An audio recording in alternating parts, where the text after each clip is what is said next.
Look at that. It's Dibs Bhamrah here on Brit Asia TV. I thought I'd try something different, you know what I mean? Plus, can you, actually, I need you to get in touch at Dibs Bhamrah or at Brit Asia TV. Just let me know, what do you reckon on my daddy?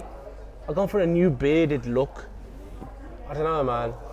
Certain people saying it's a bit too prickly, but anyway, forget all that. It's in demand on Brit Asia TV.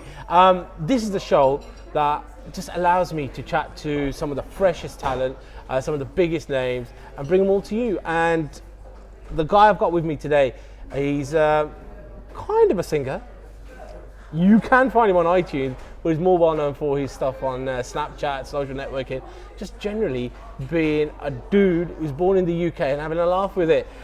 It's Aman 100, and he's here with me right now. You alright, Dibs? What's saying, you cool? Yeah, I'm good. And yourself? Yeah, not bad. Look, welcome to the show. Thank you for having me. Who is Aman 100? Here we go again. Here we go again. I'll ask the same question again in the same way. Yeah, so I'll start off. Aman 100 is a music producer, and his musical journey started off when he was 11 years old. Are you talking about yourself in the Yes, third person? I'm gonna have to. Whoa! It's a good way to explain it. Get the story. It's the Rock in 2016. Yeah. Go for it. Get the story out. So yeah, I basically started music production when I was 11. It started off getting into DJing on my computer at home, PC, Windows, virtual DJ, Atomix. Used to mix hip hop instrumental tracks with Punjabi songs, as you do, and used to get some really good mixes. It didn't last too long, but I done it for like a year or two. I didn't do nothing professional with it. I was only 11 years old then, and after that, I got introduced to dub music, so reggae dub music, and from there, I was basically making my own sound system, using amplifiers and all sorts of equipment to get unique sounds and your own personalized sound. And that taught me a lot about sound engineering. And I wanted to really just expand my horizon into the music, and then I got into production. But I had no resources. I didn't have a computer to make music. It wasn't powerful enough. It was good enough for mixing and stuff, but it wasn't good enough for production. Didn't have the equipment, didn't have the knowledge. So what I did, I studied music in high school, and I basically used it to my advantage, and I would use the school equipment resources, studios, I would use them. Usually school finishes at 4:30. I used to come home at 8:30. I used to have the keys for the studios. The teachers had great relationships with me, and I used to be there learning everything, Cubase, and back at that time Logic wasn't out, so it was Cubase, and just figuring it out. I didn't really know how to layer beats, make beats, and none of that stuff, just figuring it out. Spent a good year figuring it out, and then when I was 16, 17, my parents invested in me. My dad and my mum, they bought me Apple Mac computer, the actual tower.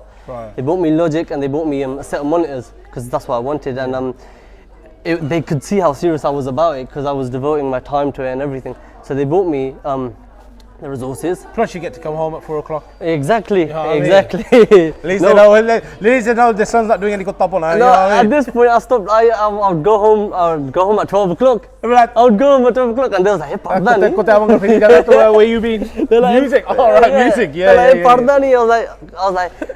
told them, I was like, "Listen, this is what I'm gonna do, regardless." And I don't really need a degree for it, because it's something I can pick up on the way. It's creative. Yeah, it's creative. It's my imagination. It's like an artist paints a picture. That's how I paint my picture. So, got me a computer. Spent hours and hours, years now. I'm that was when I was 17. I'm 25 now, so I've spent quite a lot of time into it. So it's nearly 9 years. 9 years into it, during the process, when I turned 20, I was introduced to Vine and Snapchat. That's where I used to make silly videos on Snapchat, and then Vine, and some of them went quite well, they went around. Some people might know me off that, and they might, oh, he's that comedian guy, oh, I've seen his videos go around. And so off Vine, I met Pradeep, Jazz, and Paul. And us guys were all Viners, and we came up with the idea, listen, I do music, let's make a company, a film production company, and a music label where we can introduce new artists, and we'll invest in them. Because there's a certain amount, when you go with a record company, if you go Speed Records, T-Series, there's a certain amount that artist attention you won't get. When you're with a private and a more independent, you've got more of freedom to do what you want and do it how you want. And music's art, so we should be able to create whatever we want and however we want. And so we've created our company, No One Knows Productions, and now for the next year, 2017, we have loads of plans. We have like a plan to release a song every month, and we're looking for new talent every day. So if there's anyone out there. So, okay, this might sound egotistical from my point of view. I pretty much like to think that I'm at the forefront of Bhamrah music here in the UK, whether it's on Brit Asia, whether it's radio, whatever. What I've seen in the last 5 years is a lack of UK-born frontmen / front guys. Yeah. Who people are investing in by buying tickets to go and see them, by buying their singles, buying their albums. Yeah. There just seems to be a big lack of artists over that last 5 years. Is that something you've seen, something you've identified? Is that something that you can rectify? Yeah. The main reason was for the company, what I saw is a big issue, because I know previous artists that used to do it for a long time, that got quite big in the industry, were actually really big, really well known, but they've pushed back because they're like, the industry is dead. The industry is dead. And the reason I think for that is because if you're going to pursue it as a career, you need some finances to come out of it. Seems to be the big, that's the and that's where the problem is. And same thing with the record companies, Speed Records and T-Series. I'm not downgrading or anything, but I think sometimes it comes down to greed and not sharing the money, and not everyone gets the right cut. So because now, okay, let's see how Speed Records is set up. This is just in depth. So they've got a YouTube platform. They're publishing like 20 songs, 30 songs a day. They're making money off that. But the artist who's put it out, like, he doesn't see anything. The way he gets his reward is, okay, if you get shows, you can keep the show money, and we're still going to take a cut out of it. And they're not really helping them get shows. What they do is they stick a number up on the internet or on your Facebook page, stick your email up, contact us. So it really depends on if the fans like you, which is obviously it's based on that. If the people like you, they'll call you and contact you. But equally, Speed Records could share the money with the artists, and like, I know a lot of people back away from it because a lot of money gets put into it before you see anything. A lot of money. There's people that put money into it and don't see anything out of it. And if you're not going to see anything out of it, you're not really going to pursue it, isn't it? So what are you going to do different for the artists that the big guys? So we're going to set the business up in a way where everyone gets paid fairly. Everyone gets paid fairly, and as a company, it's our right to do that, to make sure if we have an artist, we look after him, he gets put out in the way he wants to, and if his vision isn't as good as ours, we think, okay, we can take you here, it's our job to mentally train him, to show him that vision, to take him there. And if he doesn't want to do it, that's obviously we can't help that, because there's some things you can't really do. You can't really push someone to do something. If they can't do it, they can't do it. So our job is to make sure everyone gets paid fairly as in shows, as in the music business. There's not only one stream of income. So you got online revenue. Now everything is social.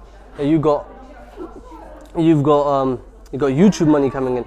So our main motto is setting that YouTube platform, and then so all the artists we do have, make sure they get paid fairly, make sure everyone gets paid fairly, is basically what we're trying to say. So look, I mean, on paper and everything you're saying, it looks great, it looks positive, and I think it's a new outlook to the way things are running at the moment. It's looking exciting then. It is looking very excited. We're very excited for next year. Cool. So it's somebody watching going, you know what, I'm a struggling artist. Or I'm an artist who wants to go in a different direction. How can they get in touch with you? So you guys can contact me, Snapchat, Aman100.